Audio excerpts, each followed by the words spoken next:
Oh man. So this thing will wheelie in first gear. What's up guys, it's me Eric B and welcome back to the channel. And in this video I want to talk about ownership of this bike in the past 6 months that I've had it. And overall so far, man, everything has been phenomenal with this bike. So previously I've had a couple other sport bikes. I've had a Gixxer 1000, I've had a Gixxer 600, and then I also had the naked bike, the MT10, and all those bikes were awesome. But so far this bike has been my favorite bike of the bunch. The MT10 was awesome though. I mean, that thing was a torque monster. Yeah, I can't get over the looks of this bike, the sound of this bike, how it performs. Man, it's so awesome. Now, to really see how this thing performs, I got to get it out on the track. I know before I've said I was going to get this thing onto the track, and I haven't done it yet. Sometime I will. I just don't know when yet.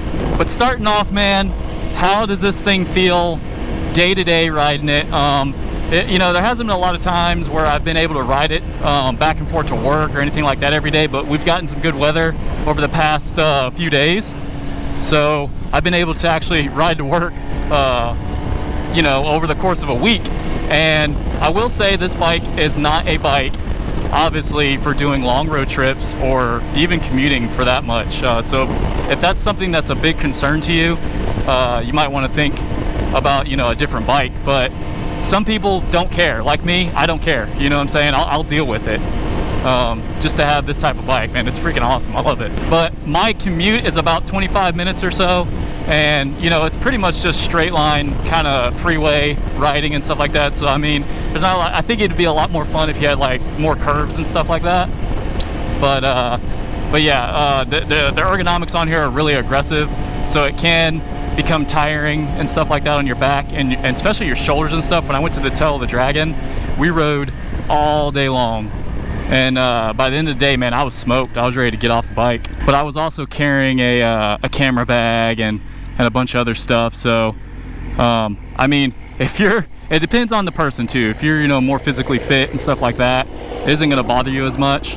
But if you do have back problems, knee problems, maybe even wrist problems and stuff like that, I would not choose something like an R6 to daily commute on. Coming through. Oh, so bumpy.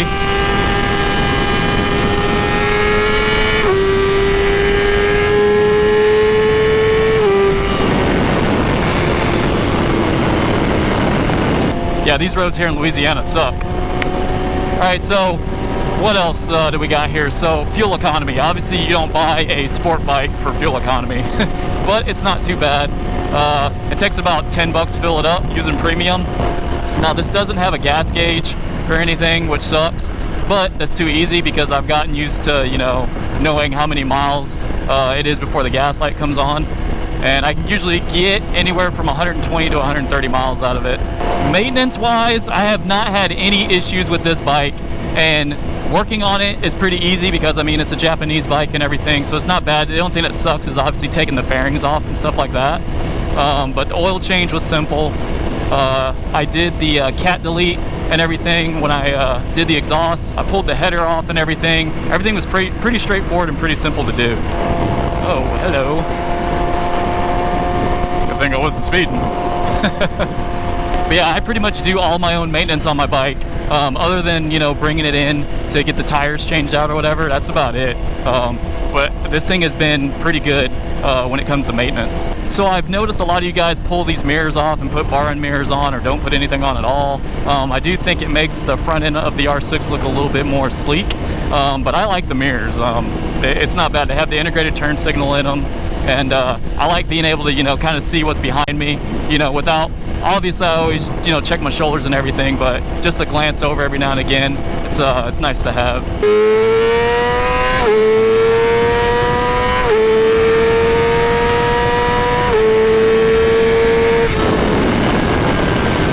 Yes, I love it. Can't get enough of it.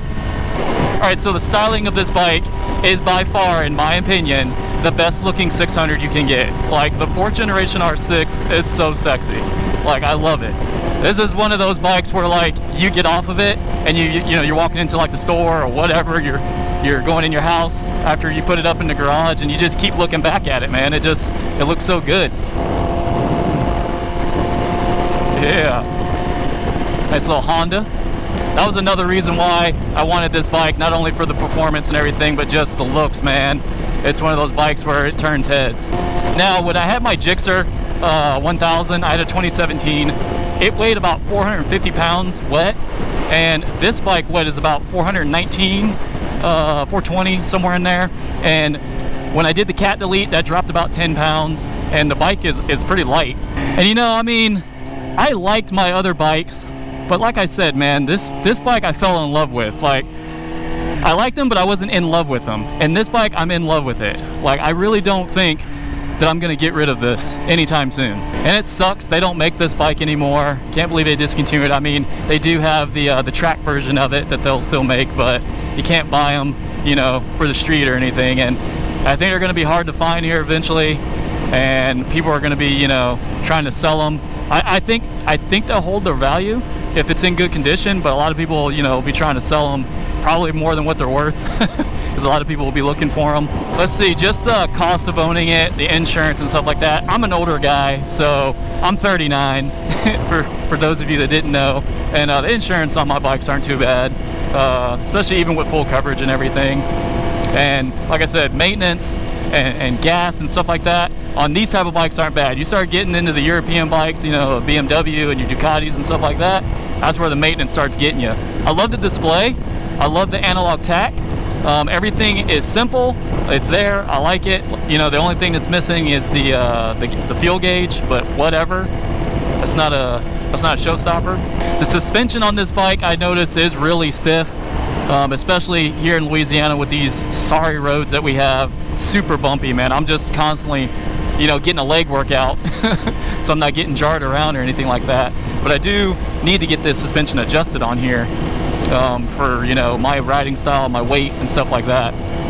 I just don't know, do I need to do that only at the track? Is that where you get it done, or can I get that done anywhere? I don't know, guys, let me know. But yeah, in the time that I've had it, I've done the zero gravity windscreen, I've done the Boss Racing ECU flash, the Akrapovic slip-on with the M4 cat delete, and that is about it right now in the CRG levers.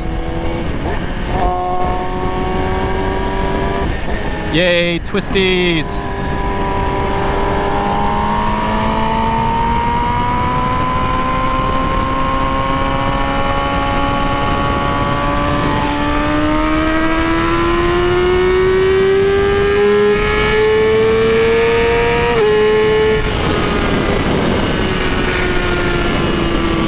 Got some traffic in front of me.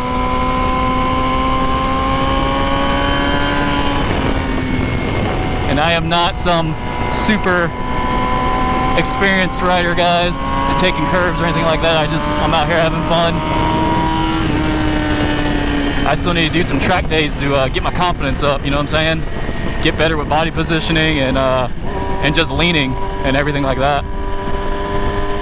But you gotta be careful on these public roads, because you never know, there's gravel or some grass clippings and stuff like that. End up with a bad day.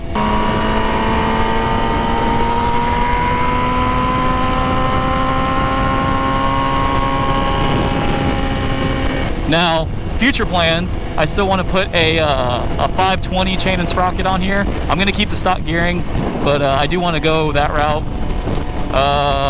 I don't really know if I actually need a GPR stabilizer. Like, the bike doesn't come with a stabilizer on it, and I mean, Yamaha built the bike like that for a reason. I mean, I don't know. But for the street, I'm saying, you know, I don't know if I really need one, or just wait till I go to the track. I don't know. What do you guys think? And I do plan to do little carbon pieces here and there. So this piece right here, I want to do carbon, and maybe the rear hugger, and that's probably about it, man. I'm not going to get too crazy with this bike. I think it has the proper mods that it needs, and she's good. But like right now, just going out on a quick blast, or I'm riding back from work, and I usually take the long way because I take this road because it has all the curves and everything on it. it's not bad, you know, on your body or anything like that. You don't get tired or anything. But if you're doing something like riding at the tail of the dragon or something, and you're riding all day long, you will get smoked. But as far as performance goes on this bike, man, it is freaking excellent. I love this bike. The freaking thing screams when you're when you're getting into it in the straights. It seems to handle pretty well in the curves, but I mean, I really won't be able to know until I really get it onto the track. Man, I don't know. I mean, the thing sounds amazing. It is like music to my ears. And the bike feels good. I mean, like I said, suspension is really stiff and everything, but it's to be expected from a sport bike on public road. And I'm still rocking the factory tires, the Bridgestone Battle Axe S21s. I've already replaced them once, and I think the next set of tires I get may be the what is it, the Pirelli Diablo Rosso 3s. I might throw those on there or go with some Dunlop Q4s. I don't know. I've had the Q3s on the MT10, and I've had the Rosso 3s on my Gixxer 600. All good tires. It's always a hard choice to pick what tire I want on the bike. But yeah, so far so good, man. I have really no complaints about this bike at all. I mean, I've loved every second of it. And as far as like the modes and traction control and stuff like that goes, I really don't play with it all that often. And I don't ride in the rain or anything like that. I tend to watch the weather, so I'm not putting the bike in water or anything. But I'll usually ride in A mode.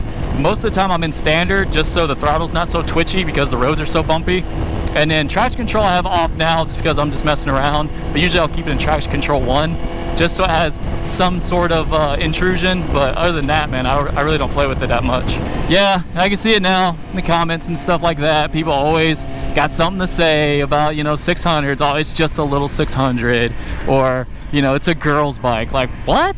Like, how's it a girl's bike? You know, with the right rider, a 600 is a freaking lethal machine, especially in curves.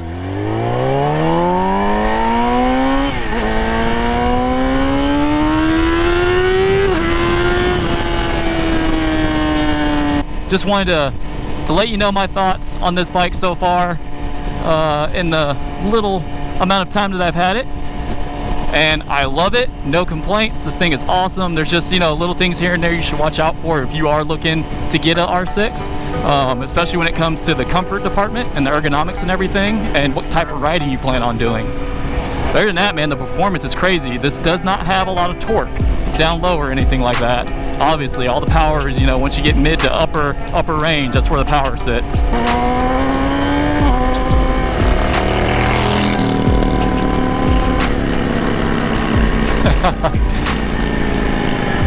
Fat tire on that thing.